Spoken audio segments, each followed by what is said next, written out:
m'appelle Simon Kouka, artiste, rappeur, directeur du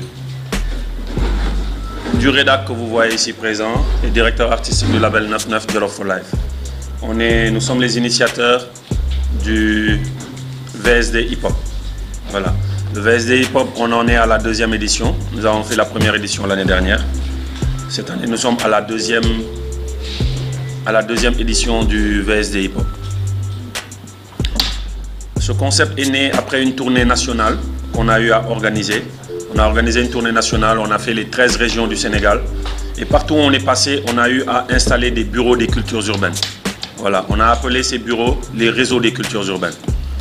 Donc ces 13 régions, il était question que chaque année, qu'on choisisse une période et qu'on les amène à Dakar, qu'on les rassemble tous. Et c'est ce que vous voyez dehors. Actuellement, il y a 6 régions qui sont là pour l'instant. Les autres sont en route. Vous voyez qu'on a accusé un retard parce qu'encore hier, on était en train de se demander est-ce qu'on allait faire le VSD. Parce que démba encore, nous avons fait ci salle bi di naan est-ce que VSD bi dinañ ko def am duñ ko def parce que am ay problème sponsor donc ñu bëri tontuwuñu yenn agence partenaires yi nga xam ne ñoom la ñuy liggéeyal depuis ay at nañu dañu am problème trésorerie donc xaalis amul. Ministère de la culture am nañ fa benn fonds bu tudd fonds de développement des cultures urbaines am na lum ñu waaw dig mais nee na disponible gul donc nañu exécuter rek bu disponible dinañu ko jox donc ba démb daal benn 1 million la ñu am te ku mel ni Cheikh Ba moo ñu ko yónnee te kooku musuñu ko gis musu fi ñëw musuñu ko gis musuñu toog téléphone la ñu déggante mu boole ñaax ku tudd Mangane dégg suñuy problème rajo ñu jot ko wax ko mu ne ah yóbbu leen lii laa mooy koo xam ne mosuñu gisante ak moom donc di ko remercier au passage démb tamit ku mel ni Awaña ku mel ni waaw madame Awaña directrice marketing Orange bi mu yëgee tamit yenn tolof yi moom tamit fexe na daal ba génnee benn somme de 3 millions pour que ñu mën a jël suñu ndaw yi ci région yi ñu mën a ñëw assurer seen restauration seen hébergement seen transport waaw. donc foofu la ñu toll ñu ne nañu dem ci cascadeur ci loo xam ne 39 millions la mooy budget bi 39 millions nag xaw ma ni ñu koy waxee ci wolof bu ma ko kenn laaj waaw.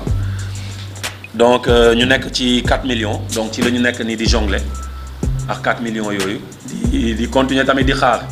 waaw parce que ñu ngi fëgg ci bunt yi ñu ngi waxtaan ak ñu bëri voilà ku ci mel ni suñu grand El Hadj Kassé moom it mu ngi yëngatu nee na moom dina xool lu mu mën a def ci côté am ñu ngi koy remercier by the way mais ñu ngi xaar daal donc VSD baa ngi nii war a commencer et am ay problème mais woo nañ tamit suñuy xarit footballeur suñuy xarit basketteur expliquer leen.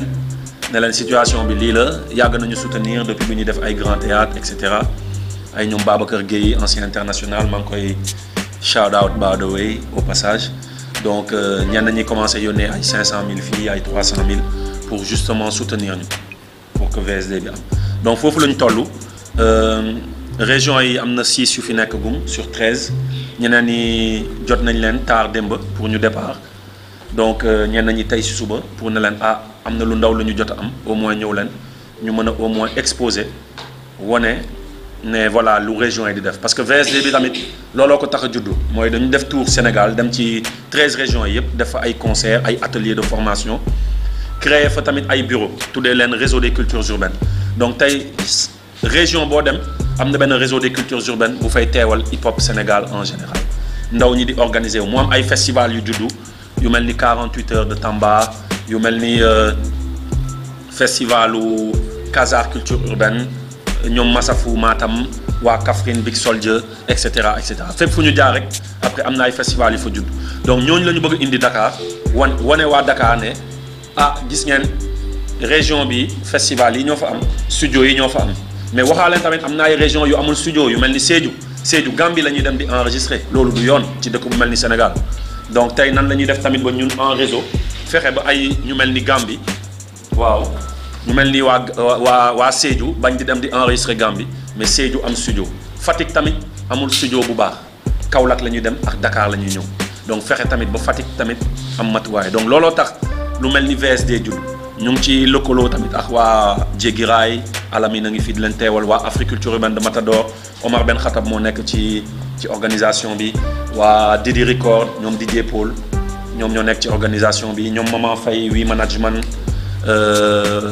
ji hip hop maa ngi koy wax Malal jamono ji mu ngi woote fu ne pour justement jéem a décanter situation bii nii ñu nekk tu vois yu ne ñu tamit ay ndawam pour ñu ñëw exposer voilà on a vraiment le soutien du hip hop mais am na ñenn tamit ñu ne du ñu ñëw parce que suñu amulee cachet du ñu ñëw parce que pour ñoom rek xam nga ñun lu ñu organiser war na am cachet ñu comprendre leen ñu nangul leen ko et on fait avec les moyens du bord mais chance bi ñu am mooy grand yëpp a ngi fii ñu ci mel ni ñoom Dégeti ñoom Xuman Matador wax naa ko sànq voilà ñoom Nit Dof Canabasse voilà il y a énormément de nouvelle génération bi tamit ay One Lyrical Hakil ñoom Omzo Dala ñoom ñëpp décidé ñëw jàpp ci plus les danseurs xam nga ñoom Bayano activiste moom mooy coordonné danseurs yi donc vraiment communauté hip hop baa ngi fi mais suñu problème rek mooy dañu gis ne culture en général gars yi farataluñu ko mais comme ñun ni ñu koy waxee duñu xaar kenn ci leen démb naroon nañu annulé mais dañu toog ne nañu fay comme am na ñoo xam ne nee nañu ñu ngi fëgg ci bunt yi ñu ngi jéem a lijjanti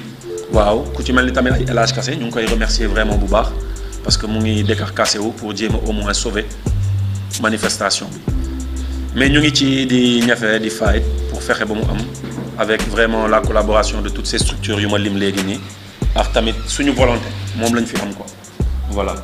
Ah y a monsieur le directeur des arts comme mooy suñu kilifa il faut mu jóg quand même.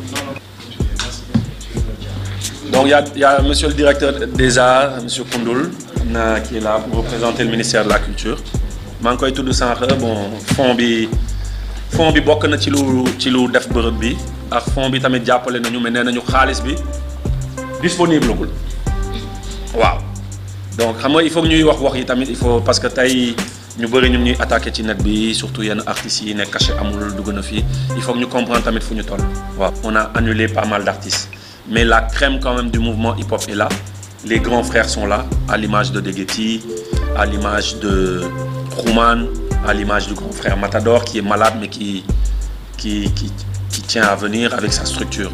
Je tenais aussi à dire qu'on n'a pas fait ça seul. On est en partenariat avec, aujourd'hui il y a Alamine qui est là, qui est dans le staff, qui représente la structure Jégiraay. Il y a Omar Ben Khattab qui représente la structure de Matador justement, Africulture urbaine. Il y a Momo avec sa structure, tout ce qui est communication, les spots que vous voyez, c'est eux qui l'ont fait. Il y a les DJ Paul avec leur structure Didi Record. Il y a les Isap et Obi de Loudoul Rap Galsen Bogounou. Donc il y a pas mal de structures. Maman Faye est là, oui management, voilà, qui nous aide aussi pas mal sur le plan administratif et pour les formations qu'on va dérouler. La satisfaction aussi, c'est qu'on a pas mal de jeunes qui se sont inscrits pour la formation en écriture de projet. Donc aujourd'hui, pas mal de jeunes vont être renforcés parce que certains d'entre eux ont eu déjà à faire des formations à la MCU avec Africulture urbaine, avec J-Hip Hop de Malal. Je tiens aussi à signaler que Malal aussi, J-Hip Hop est en train d'activer son réseau, d'appeler pas mal de directeurs en leur disant comment vous pouvez laisser un festival comme ça, donc qui aujourd'hui aussi est en train d'essayer de nous régler le problème de trésorerie. Donc toutes ces personnes qui vont être formées pourront aussi justement aider les associations hip-hop et les groupes hip-hop à pouvoir rédiger des projets, à pouvoir se structurer. Et c'est vraiment aussi ce côté positif. Donc les ateliers sont vraiment pleins. Les ateliers DJ, ateliers graphes, ateliers de danse. Les ateliers aussi en renforcement en écriture de projet qui sera animé par le professeur. Moi, je sais qu'actuellement, on est en période préélectorale. Si j'avais fait une chanson et que j'avais chanté les louanges du président, leneen la ñuy wax jamono ji leneen la ñuy wax donc loolu tax ma ne c'est important de faire la différence aussi entre l'activiste et l'acteur culturel. Ça fait 20 ans qu'on est dans ce métier. Nous, nos grands frères qu'on a trouvés dans ce hip-hop n'ont pas installé ce genre de lieu pour les cultures urbaines. Ça serait bien après que vous alliez visiter à côté, qu'on vous liste un peu toutes les formations qu'on fait ici, toutes les manifestations qu'on organise, toutes les subventions qu'on va chercher pour des manifestations qui existent pour soutenir. Et combien de jeunes on a formés? ça, on le fait parce que nous, on n'a pas bénéficié de ça. Aujourd'hui, tous ces jeunes qui viennent des régions vont rencontrer les plus grandes structures des cultures urbaines, vont rencontrer les médias. Il y a des échanges entre les gens de Dakar et justement de Matam, de Kédougou, de Kaolack. Kédougou, il râlait ce matin en disant, eux, on les oublie, ils n'existent pas. Parce que hier, quand on leur a dit finalement de rester, ils ont cru que c'était... Mais on leur a dit, gars, les gars, c'est par manque de moyens. C'est indépendant de notre volonté. Mais eux, ils se croyaient rejetés. Aujourd'hui, quand on leur a dit, finalement, envoyez-nous tant de personnes, ils auraient pu nous dire non, et voilà, nous n'en avons guère de quoi. Mais ils sont en route. Ils sont en route. Maintenant, notre problème, c'est que le budget de la culture, de la culture en général, c'est 1% du budget national. L'aspiration, c'est moins de 1%. Le budget de la culture, waxuma le hip-hop kese, lolu yon la. Ak la culture indil Sénégal. Nous, quand on voyage, qu'on va à l'étranger là, on va pas faire Bercy, hein. On va pas faire le Zénith, hein, où il y a que des Sénégalais qui viennent remplir la salle. On va dans des festivals hip-hop days où il y a 47 nationalités. On monte avec le drapeau sénégalais. Quand on va à de grandes rencontres en Allemagne, limite on est les seuls Sénégalais présents. Aujourd'hui, le groupe Kergui fait partie des groupes qui a le plus tourné durant ces deux ans. Japon, États-Unis, Allemagne, un peu partout en Europe, Maroc, un peu partout, ils montent avec le drapeau sénégalais. Je ne parle pas de nos grands Youssou N'Dour, nos papas Youssou N'Dour, Ismaël Lô. Je ne parle pas de nos artistes plasticiens, de nos non, Mounon Sarlim, les danseurs de ballet, etc. Et que la culture est moins de 1% du budget national. Il y a un problème. Aujourd'hui, il y a 600 millions pour le Fonds de développement des cultures urbaines. Mais doyoul. Après, Doron Toulen rek ñen poser question ou à Casamance, l'Uni pour organiser à Ziguinchor. Matam, Sédhiou, Louga. Et encore, les cultures urbaines ont beaucoup de chance. Moi, on est un peu organisé. On est structuré. Beaucoup d'entre nous sont structurés. Ce qui n'est pas le cas du mbalar ou de la danse ou du théâtre, même si ça commence. Mais nous, notre chance, c'est qu'on est beaucoup structuré. Et ce front-là, on est allé le défendre devant le président. J'étais là-bas présent. C'est Malal qui a même porté le plaidoyer face au président. En lui disant, aujourd'hui, tout ce que les cultures urbaines font, et on a listé.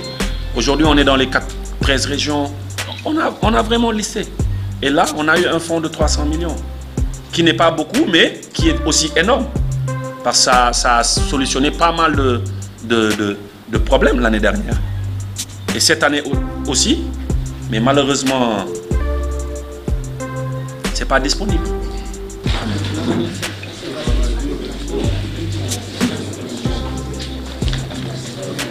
Celui qui les faut soigner, il a du waaw mais comme ni nga waxee rek li mu ko waxee léegi ci nasaraan festival bi suñu festival la parce que comme dama koy wax gars yi souvent hip hop bi comme benn quartier la mais quartier boo gis benn kër lay commencé bu bee kenn ñëwee dëkk ñeneen ñi ñëw bu ko defee ay dëkkandoo lañu nekk léegi ku si am bànneex wala naqar wala lu mu mënti doon wala si looy yëngu ñëpp si war a jàpp donc festival bi ñun dañ ko def comme suñu boss parce que si lañ bokk te Simon am nañ ak équipe bi yëpp am nañu ay suñu diggante rafet na dëgër na ba nga xamante ne ñoom lépp lu ñuy def ñun dañ siy jàpp man tamit lépp lu may def ñoom dañ siy jàpp ak keneen ak keneen. En fait le problème il est toujours le même c'est-à-dire que c'est pas seulement par rapport au hip-hop mais par rapport à la musique en général ici et tous les produits dérivés autour de la musique on n'arrive pas à bien exploiter ça. Parce qu'il y a un problème d'industrie musicale en vérité. On n'a pas d'industrie musicale. Il faut le reconnaître, on fait du bana-bana. Je produis mon album, je donne à un distributeur qui ne va pas distribuer. Parce qu'un distributeur doit se déplacer, mais il reste là et il attend que les gens viennent, demander tant d'albums, il vend, il encaisse et puis tout. Il ne fait pas de promo ni rien du tout. Alors que les vrais distributeurs, par exemple, quand vous allez en Europe, la Fnac, Virgin Megastore et tous les gars là, et tous ceux qui font la distribution en ligne aujourd'hui, ils font la promo du produit qu'ils distribuent. Parce que c'est seulement comme ça que tout le monde peut s'en sortir. Donc le problème, il est là. Le problème, c'est l'industrie musicale. C'est-à-dire que de la production à la distribution, en passant par l'édition, rien n'est vraiment organisé. Il y a quelques années, on vendait jusqu'à 100 000 cassettes. Quand c'était les cassettes, les CD, on allait jusqu'à 25 000 et quelques. Beaucoup d'artistes en ont vendu autant ici. Mais malheureusement, ce n'est plus le cas parce que il faut aussi reconnaître que le contenu n'est plus ce qu'il était. Ça, il faut le reconnaître. Parce que les temps sont durs. Et personne ne va prendre l'argent qu'il a si durement gagné pour aller acheter un album où on lui raconte rien qui puisse le faire réfléchir ou le faire avancer, où il n'y a pas d'émotion, il n'y a rien du tout. Donc c'est un peu lié à tout ça. Donc il va falloir qu'avec les frères qui sont là, les aînés, les moins jeunes et tout, qu'on s'organise et qu'on essaie de voir comment arranger ça. Parce que le problème, il est mondial. Même aux États-Unis, les artistes qui vendaient 5 millions la première semaine peinent à vendre 800 000 copies en ce moment. Pour vous dire, un Lil Wayne qui sortait un single et qui faisait 10 millions de ventes en à peine un mois, aujourd'hui, il peine à faire 400 000. Donc, il y a tout cela aussi.